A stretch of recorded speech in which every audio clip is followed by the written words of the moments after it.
Assalamu alaikum wa rahmatullahi wa barakatuh. Thanks, Dr. Nadia, and thanks for the organizer for getting me into this conference.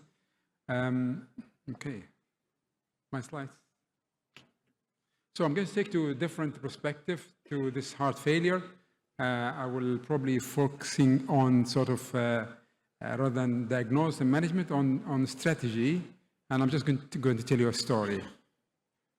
It's my thing. So quickly, I'll tell you about guidelines in relation to the need for multidisciplinary team care for heart failure.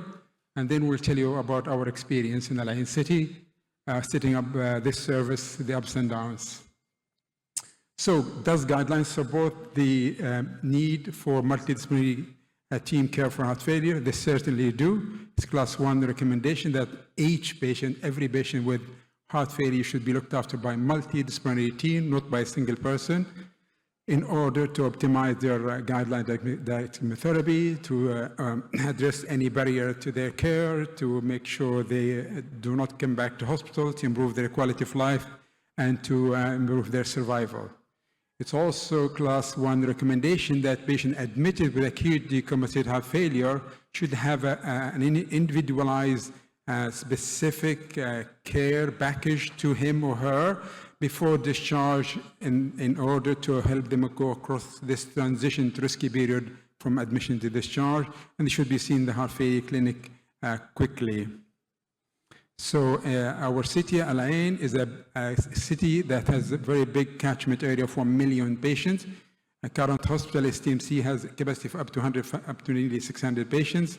We admit around 30 new patients with a new primary diagnosis of acute decompensated heart failure.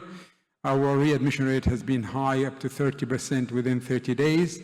One of our main problems that only 60% of patients admitted with heart failure get seen at any cardiac clinic and at any time, let alone 7 days. So what we object when we want to set this at the beginning, we really aimed very high with that. We thought from the beginning that we want to have a service. We did not want to have just a clinic. We want to have it multidisciplinary. We wanted to have it for inpatient and outpatient, not just do a clinic and call it heart failure. And we wanted it that all patients admitted with heart failure get seen by the heart failure nurse specifically, to talk to them, to address their issues, blah, blah, and get them make sure they come and book to the heart failure clinic. The heart failure clinic to be run by a cardiologist alongside the heart failure nurse and the pharmacist at the same time. The aim to initiate and rapidly titrate guideline-directed medical therapy, resolve any issues that to do with their care, and the ultimate aim to improve quality of life, reduce readmission, and improve survival. How did we start? Okay, never easy. So this started 1st of May 2018. We just converted half a clinic, we called it heart failure, as probably most people do. It took us a month to see the first appropriate referral. The reason being, people didn't know about the clinic. There was no proper referral pathway. The clinic was booked by a non-heart failure patient. We always had a very high no-show rate. And the clinic clerk, they just booked patient to your clinic, whatever they are. And we advertised our clinic in the local paper, how things progress. Really, the major breakthrough occurred, and this is really, I just underscore it 20 times, when we have secured the service of heart failure nurse. When we did that, in September, things changed dramatically. We had the help and support of Dr. Firas Badr. Around that time, he came to visit us, supported with all the material, guidance, whatever, which was extremely helpful. From October onward, things start moving on. So we added another half clinic.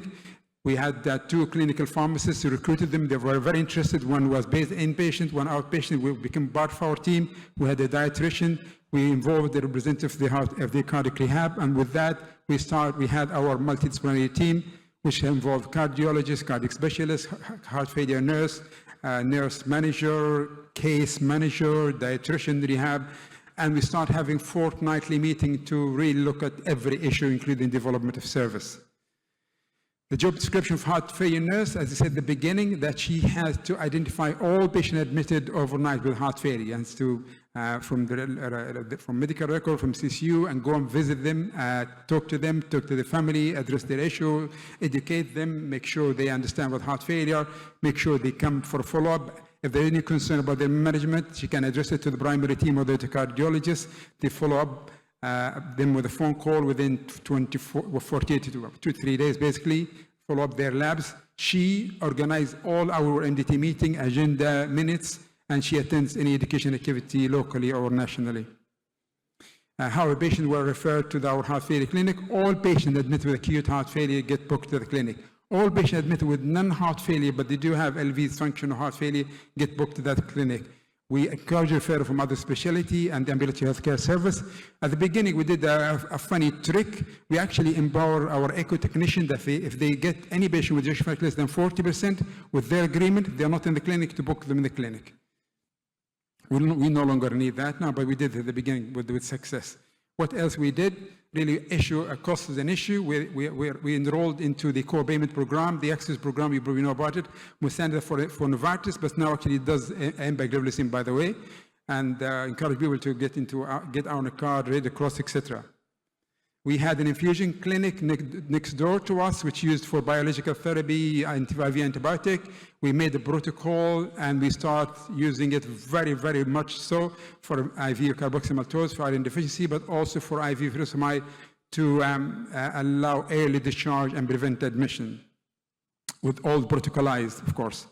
We developed this booklet. We call it Heart Failure Passport, which is used very, very well. So the patient has all his details, his or her details, medications, the cardiologist, tips what to do when things goes wrong, their appointment, etc., etc., etc. And they bring it to clinic every time. We made this thing, we call it the discharge criteria. We incorporate in our electronic records for the other physician when they want to discharge patient. They need to look at this and tick the boxes, make sure the patient was not discharged prematurely, not still on IV diuretic, kidney function getting worse, BNP getting worse, whatever. They just have to tick the boxes.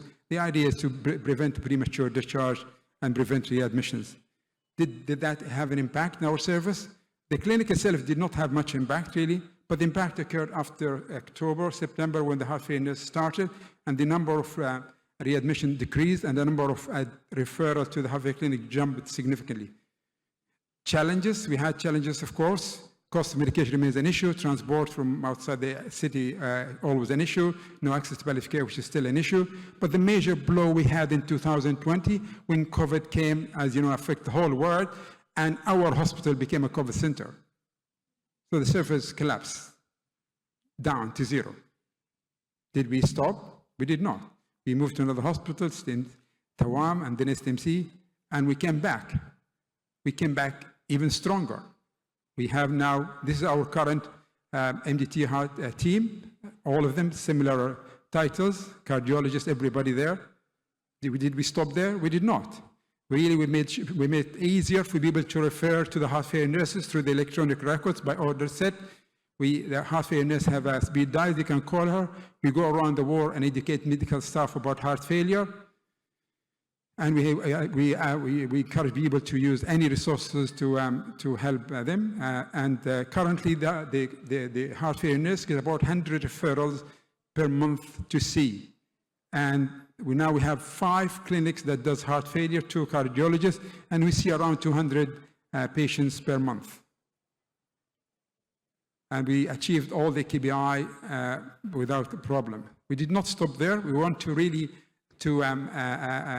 keep high standard of care. We enrolled in the American Heart Association Get to the Guidelines management program. We have to put all the data of all your patients with heart failure, how you manage them.